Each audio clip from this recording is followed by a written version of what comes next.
Bismillahirrahmanirrahim. Assalamualaikum warahmatullahi wabarakatuh. Selamat datang semuanya. Selamat datang di kelompok kami.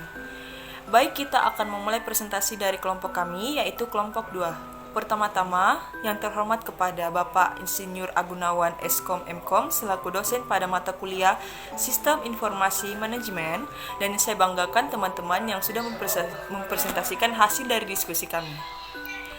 Hari ini saya Audrey Skiani akan berperan sebagai moderator, dan topik yang akan kita bahas di diskusi kita kali ini adalah manufaktur. Sebelumnya izinkan saya untuk memperkenalkan anggota kelompok 2, yaitu yang pertama ada Muhammad Yakub Sani, yang kedua ada Rifai Ailin Munur, yang ketiga ada Muhammad Rizky S, yang keempat Audrey Skiani, saya sebagai moderator, yang kelima Putri Ayu Lestari, yang keenam ada Dea Amanda Putri, yang ketujuh Akifah. Mari kita simak penyampaian materi pada slide pertama yang dibacakan Rifai Ailin Munur. Untuk pembahasan di awal kita tentang definisi sistem informasi manajemen manufaktur. Manufaktur dalam arti yang paling luas adalah proses merubah bahan baku menjadi produk. Proses ini meliputi perancangan produk, pemilihan material, dan tahap-tahap proses di mana produk tersebut dibuat. Definisi manufaktur secara umum adalah sebuah aktivitas yang kompleks yang melibatkan berbagai variasi sumber daya dan aktivitas perancangan produk, pembelian, pemasaran, mesin, dan perkakas. Manufacturing penjualan, perancangan proses, production control, pengiriman material, support service, dan customer service. Sistem informasi manufaktur adalah suatu sistem berbasis komputer yang bekerja dalam hubungannya dengan sistem informasi fungsional lainnya untuk mendukung manajemen perusahaan dalam pemecahan masalah yang berhubungan dengan manufaktur produk. Perusahaan yang pada dasarnya tetap bertumbuh pada input, proses, dan output. Sistem ini digunakan untuk mendukung fungsi produksi yang meliputi seluruh kegiatan yang terkait dengan perancangan dan pengendalian proses untuk memproduksi barang atau jasa. Ruang lingkup sistem informasi manufaktur meliputi sistem perencanaan manufaktur, rencana produksi, rencana tenaga kerja, rencana kebutuhan bahan baku, dan sistem pengendalian manufaktur. Yang kedua, manfaat sistem informasi manufaktur. Manfaat digunakan sistem informasi manufaktur di dalam perusahaan adalah sebagai berikut. Yang pertama, hasil produksi perusahaan lebih cepat dan tepat waktu karena sistem informasi manufaktur menggunakan komputer sebagai alat prosesnya. Yang kedua, perusahaan lebih cepat memperoleh informasi yang akurat dan terpercaya. Yang ketiga, arsip lebih terstruktur karena menggunakan sistem database. Dan yang keempat, sistem informasi manufaktur yang berupa fisik robotik hasil produksi semakin cepat, tepat, dan berkurangnya jumlah sisa bahan yang tidak terpakai. Model sistem informasi manufaktur adalah data internal merupakan data intern sistem keseluruhan yang mendukung proses perubahan data menjadi informasi yang berguna.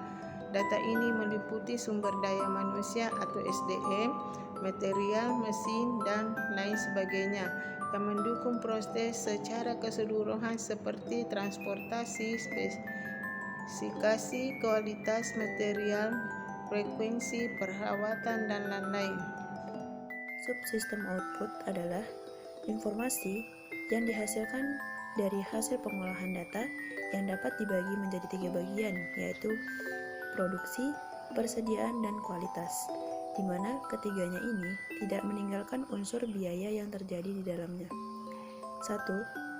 Subsistem produksi adalah segala hal yang bersangkutan dengan proses yang terjadi di setiap divisi kerja ataupun departemen yang mengukur produksi dalam hal waktu, menelusuri arus kerja dari satu langkah ke langkah berikutnya.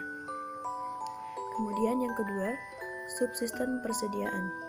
Tingkat persediaan perusahaan sangat penting karena menggambarkan investasi yang besar di mana suatu barang dipengaruhi oleh jumlah unit yang dipesan dari pemasok setiap kalinya.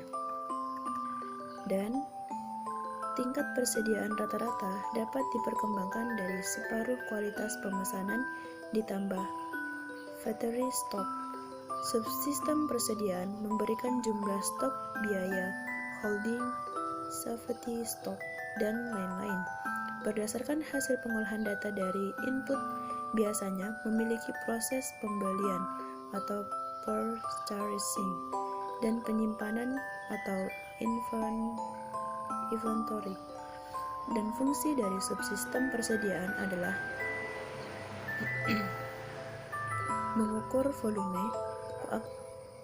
volume aktivitas produksi saat persediaan diubah dari bahan mentah menjadi bahan jadi. Kemudian nomor 3, subsistem kualitas adalah semua hal yang berhubungan dengan kualitas, baik itu waktu, biaya, performa kerja maupun pemilihan supplier. Fungsi dari subsistem kualitas adalah mengukur kualitas material saat material diubah. Banyak hal lain yang mutlak, kualitas umum perlu masuk dalam unsur kualitas seperti proses atau proses kontrol, perawatan atau maintenance, dan spesifikasi atau specification, baik produk jadi maupun material. Subsistem kualitas mempunyai pendekatan khusus untuk meningkatkan kualitas produksinya dengan menggunakan pendekatan khusus meningkatkan kualitas produknya dengan menggunakan Total Quality Management atau TQM, yaitu manajemen keseluruhan perusahaan sehingga perusahaan unggul dalam semua dimensi. Produk dan jasa yang penting bagi semua pelanggan. Keyakinan dasar yang melandasi TQM adalah: yang pertama, ada kualitas ditentukan oleh pelanggan dan manajemen yang digunakan. Selanjutnya, ada kualitas yang dicapai oleh manajemen. Kemudian, ada kualitas adalah seluruh tanggung jawab seluruh penghuni perusahaan. Yang keempat, komputer sebagai bagian dari sistem fisik. Sistem informasi manufaktur menggunakan komputer baik secara konseptual maupun sebagai suatu elemen dalam sistem produksi fisik. Adapun yang termasuk dalam bagian sistem fisik adalah A. Computer Aided Design atau CAD, program komputer untuk menggambarkan suatu produk atau bagian dari suatu produk yang ingin digambarkan. Bisa diwakili oleh garis-garis maupun simbol-simbol yang memiliki makna tertentu. CAD bisa merupakan gambar 2 dimensi atau 3 dimensi. CAD yang lebih sering disebut Computer Aided Engineering atau CAM melibatkan penggunaan komputer untuk membantu rancangan produk yang akan dimanufaktur. B. Computer Aided Manufacturing atau CAM, penerapan komputer dalam proses produksi di mana mesin yang dikendalikan komputer seperti bor dan mesin bubut yang menghasilkan produksi sesuai dengan rancangan otomatis perusahaan sekarang ini disertai teknologi CAM karena produksi dapat berlangsung lebih cepat dan lebih tepat dibandingkan penerapan tenaga manusia seutuhnya sehingga memungkinkan kekurangan sisa bahan produksi yang tidak berguna. CAM biasanya digunakan oleh para insinyur dan arsitek penerapannya. Komputer sebagai sistem informasi. Pada zaman digital ini, perusahaan tak lepas dari penggunaan komputer. Adapun beberapa sistem informasi yang sering digunakan yaitu yang pertama adalah sistem pemesanan kembali atau reorder point. Setelah komputer pertama diterapkan dan berhasil dalam area akuntansi, komputer diberikan tugas pengendalian persediaan. Pendekatan reaktif yang sederhana yaitu menunggu hingga saldo suatu jenis barang mencapai tingkat tertentu dan kemudian memicu pemesanan pembelian atau suatu proses produksi. Tingkat barang yang berfungsi sebagai pemicu disebut titik pemesanan barang dan sistem yang mendasarkan keputusan pembelian pada titik pemesanan kembali disebut sistem titik pemesanan kembali atau reorder point. Beberapa istilah dalam reorder point antara lain yaitu stock out atau kehabisan persediaan, lead time atau waktu tunggu, safety stock atau persediaan aman. Adapun rumus yang digunakan pada reorder point yaitu R sama dengan LU plus S, di mana R adalah titik pemesanan kembali, L adalah lead time atau waktu tunggu, S adalah tingkat safety stock, dan U adalah tingkat. Perusahaan biasanya melakukan pemesanan sebelum stok habis sama sekali. Dengan demikian, selalu ada kesempatan bagi perusahaan untuk melakukan kegiatannya sambil menunggu pengiriman dari pemasok yang belum datang. Atau penggunaan stok akan dikurangi selama jangka waktu lead time. Jika kekosongan stok terjadi, perusahaan tidak dapat menjalankan proses produksinya yang mengakibatkan perusahaan rugi. Dengan pengukuran yang teliti, maka bisa dilakukan pencadangan jumlah inventarisasi ekstra atau sering disebut safety. Yang kedua yaitu Material Requirement Planning atau disebut MRP. MRP dikembangkan pada tahun 1960-an oleh Joseph Orlicky dari perusahaan GI Cash Company. MRP adalah suatu strategi material proaktif yaitu mengidentifikasikan material, jumlah dan tanggal yang dibutuhkan. MRP mempunyai 4 komponen. Yang pertama yaitu sistem penjadwalan produksi, menghasilkan master jadwal produksi yang mencakup lead time terpanjang ditambah waktu produksi terpanjang. Yang kedua yaitu sistem MRP menguraikan tagihan material, mengubah kebutuhan bruto menjadi kebutuhan neto. Yang ketiga yaitu sistem perencanaan kebutuhan, kapasitas bekerja dengan sistem MRP untuk menjaga produksi.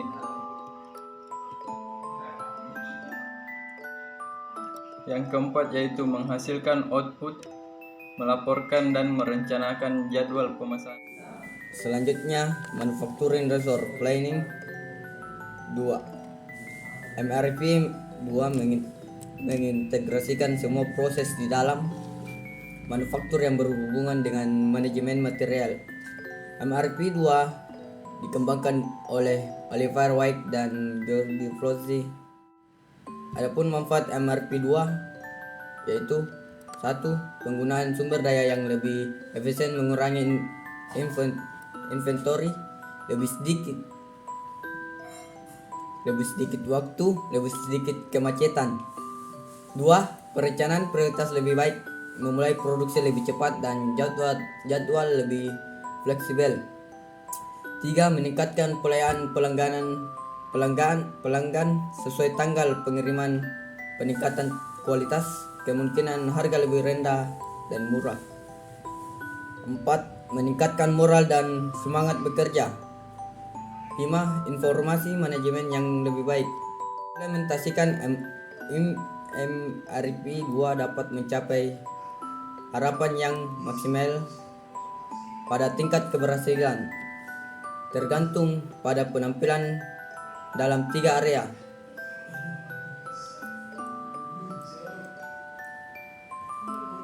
Komitmen manajemen puncak dikemukakan ketika para eksekutif secara aktif ikut ambil bagian dalam steering komite MRP 2 sebagai proyek yang paling diprioritaskan dalam perusahaan. Proses implementasi berlangsung dengan sangat baik bila seluruh area yang di perusahaannya mempunyai wakilnya dalam tim proyek tersebut sehingga dapat dilakukan analisis kebutuhan yang lengkap bagi pemakai. Pemilihan software dan hardware dapat dilakukan dengan baik bila RFP request for proposal formal dikirimkan kepada semua pemasok software dan hardware yang diminati. D. Pendekatan just and in time. Pada pertengahan tahun 1980-an, para manajer Amerika Serikat mempelajari manajemen, Jepang dan teknik organisasi untuk mendapatkan kunci keberhasilan penjualan mereka. Salah satu teknik tersebut dalam just in time atau JIT menjaga arus bahan ke pabrik agar sampai yang terendah dengan cara menjadwalnya agar saat tiba di workstation atau stasiun kerja, JIT and Tim dalam kurun tepat waktu. JIT berusaha untuk meminimalkan biaya inventarisasi dengan cara memproduksi dalam jumlah yang lebih kecil. Proses ukuran tumpukan yang ideal akan menjadi satu dalam sistem JIT. Satu unit akan bergerak dari workstation ke workstation berikutnya sampai produknya selesai. Pengaturan waktu menjadi kunci penting saat pasokan bahan mentah dari pemasukan sebelum penjadwalan produksi mulai. Tidak ada inventarisasi bahan mentah yang perlu dibicarakan. Jumlah bahan mentah yang sedikit diterima sekaligus karena mungkin pemasok melakukan beberapa kali pengiriman selama 1 hari. Kebalikannya dengan MRP yang menekankan perencanaan jangka panjang dan membutuhkan penggunaan komputer, maka JIT menekankan pengaturan waktu dan penggunaan tanda non-komputer karena cukup menggunakan Kanban, yang berarti kartu tujuan JIT adalah meminimalkan biaya persediaan dan penanganan keamanan dan asuransi. Terima kasih, saya kembalikan ke moderator. Di penyampaian materi dari kelompok kami dapat kita simpulkan bahwa sistem merupakan kesatuan banyak hal yang terintegrasi untuk menjadi sebuah fungsi atau menghasilkan tujuan tertentu. Sekian dari kami, mohon maaf bila ada kesalahan kata atau kata-kata yang kurang mengenakan. Sekian, wassalamualaikum warahmatullahi wabarakatuh.